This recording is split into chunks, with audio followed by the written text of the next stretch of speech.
मैंने यहाँ पे मैनुअल लिया है। अभी हमको सेटिंग्स ये करना है, कैलिब्रेशन करना है और पैरामीटर सेट करने हैं।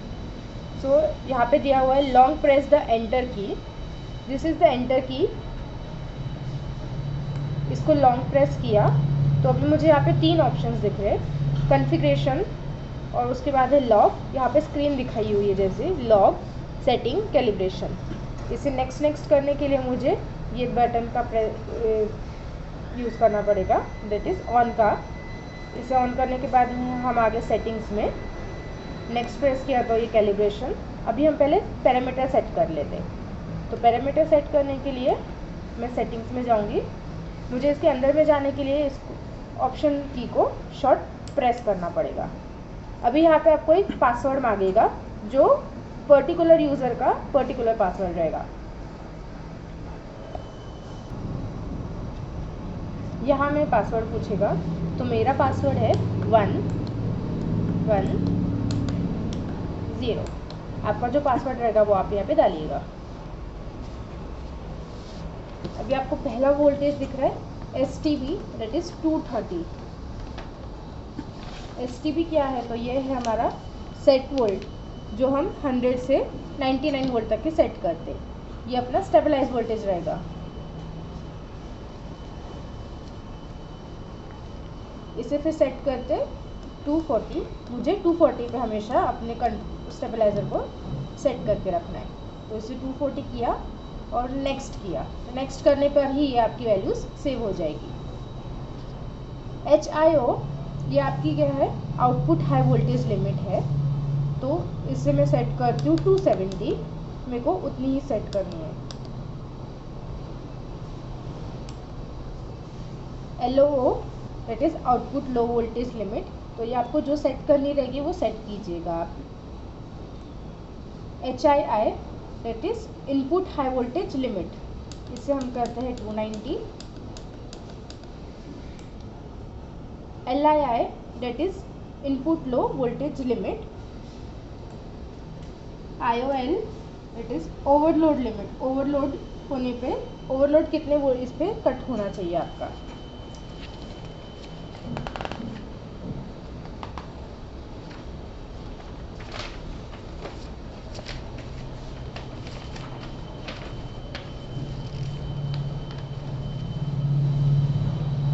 DFT DG फैक्टर कितना रखना है आपको। DG जब चालू होता है तो लोड कितने से ऊपर जाता है, आपका वोल्टेज कितने से ऊपर जाता है, उसके हिसाब से आप यहाँ पे सेट करिएगा। OCT overload cut time, overload होने पे कितने टाइम बाद कट होना चाहिए, ये जो टाइम है ये सेकेंड्स में रहेगा। तो 3 सेकेंड्स, 1 सेकेंड, 1 से आप 99 सेकेंड्स तक के उसको सेट कर सकते हैं। HCT is for high voltage cut off limit for input and output. High voltage होने के बाद इनपुट और आउटपुट दोनों साइड के लिए कितनी देर बाद बंद होगा, कितनी देर तक वो चालू रखेगा। अगर यहाँ पे 3 रखा है मैंने तो 3 सेकेंड तक के चालू रहेगा। आफ्टर 3 सेकेंड तक की भी अगर वोल्टेज हाई रहेगा तो वो बंद कर देगा। LCT is for low voltage cut off time limit for input and output. जैसा हाई वोल्टेज इनपुट और आउटपुट के लिए वैसे ही लो वोल्टेज का कट ऑफ है ये।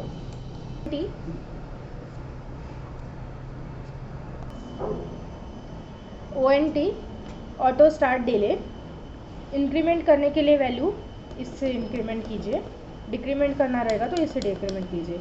अगर आपको फास्ट इंक्रीमेंट करना रहेगा तो इसको लॉन्ग प्रेस करके रखिए, आपकी वैल्यूज़ फास्ट इंक्रीमेंट होगी। और अगर फास्ट डिक्रीमेंट करना रहेगा तो इसको लॉन्ग प्रेस करके रखिएगा, आपकी वैल्यू फास्ट में डिक्रीमेंट होगी।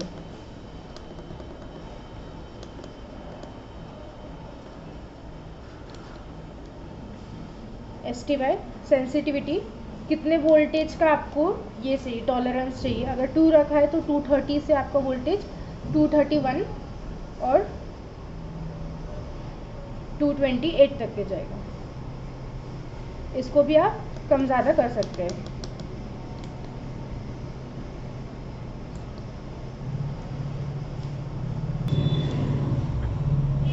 हिस्टेरिसिस, ये हमारा वो वोल्टेज है, समझ लीजिए अगर आपने हाई वोल्टेज 270 पे सेट किया है तो जब 270 वोल्टेज के ऊपर जाएगा आपका तो वो बंद कर देगा, बट चालू आपका वो 270 पे आने के बाद नहीं करेगा। वो अगर आपने यहाँ पे सेट 4 किया रहेगा तो वो 266 पर जब आएगा तब वो आपकी सिस्टम को चालू करेगा। सेम लो वोल्टेज के लिए भी होगा। अगर 200 पे आपका कट ऑफ रखा है आपने लो वोल्टेज का और वो कट बंद होता है तो वो 200 पे वापस नहीं चालू होगा, वो 204 पे शुरू हो जाएगा। तो इसकी वजह से जो आपका फ्रिक्वेंटली लोड का ऑन ऑफ होता है 200 आएगा, फिर 199 आएगा या फिर 201 आएगा तो हम स्टार्ट कर देंगे। तो उसको हम प्रोटेक्ट कर सकते हैं by using hysteresis.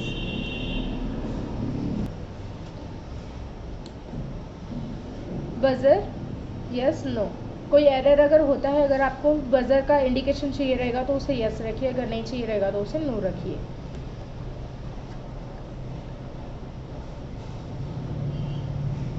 Auto manual, कोई एरर होने के बाद अगर आपको सिस्टम को ऑटोमेटिक चालू रखना है तो इसे यस रखना पड़ेगा, अगर नहीं चालू रखना है, कोई अगर एरर होता है और वापस से एरर क्लियर हो जाने के बाद अगर हमको वापस से नहीं चालू करना है तो उसे नो रखना है।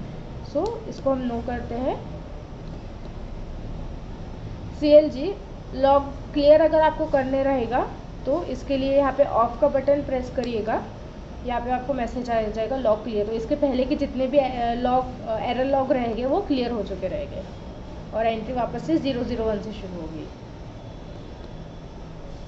CCT, अगर आपको यहाँ पे चेक करना है कि आपके मोटर के कनेक्शन प्रॉपर है या नहीं, फॉरवर्ड ही डायरेक्शन में और रिवर्स डायरेक्शन में ही घूम रही है क्या, तो इसके लिए इसको चालू फॉरवर्ड रिवर्स में ये करिएगा।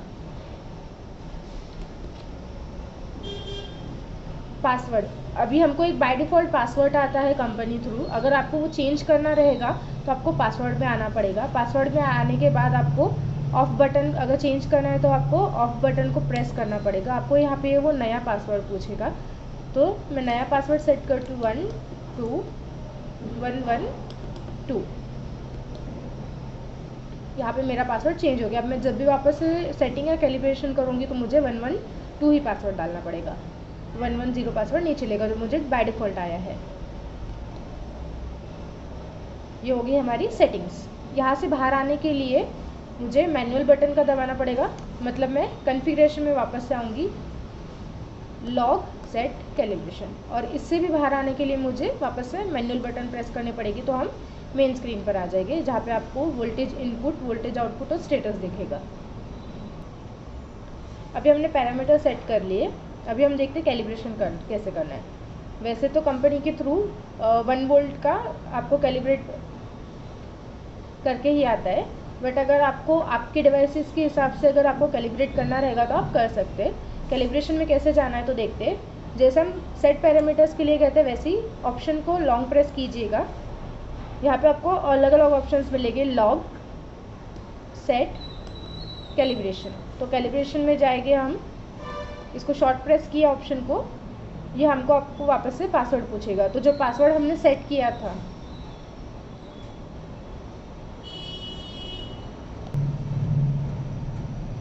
यहाँ पे वही पासवर्ड लगेगा जो हमको कंपनी के थ्रू आया था, 110।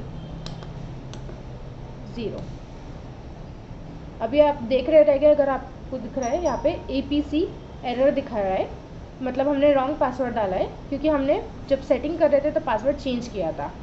तो ये 5 सेकेंड्स बाद खुद ब खुद बैक डिस्प्ले पे आ जाएगा। अगर आपको नहीं रुकना उतना टाइम तो इसको बैक प्रेस कीजिए और वापस से कैलिब्रेशन में आइए। तो हमने पासवर्ड सेट किया था हमारा 112।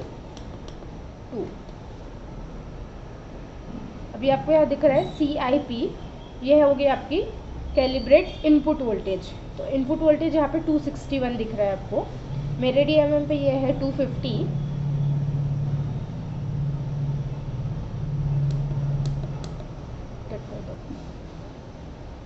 लेट्स से DMM पे अगर आपको 260 की जगह 250 दिखाना रहेगा तो इसको लॉन्ग, एक तो शॉर्ट प्रेस करने से डिक्रीमेंट होगा बट ये स्लो होगा। अगर वैल्यू बहुत बड़ी रहती है तो गैप बहुत ज़्यादा रहेगा तो इसको लॉन्ग प्रेस करके रखिएगा, जल्दी डिक्रीमेंट होगा। जो इसको लॉन्ग प्रेस रखिएगा, फास्ट इंक्रीमेंट हो जाएगा।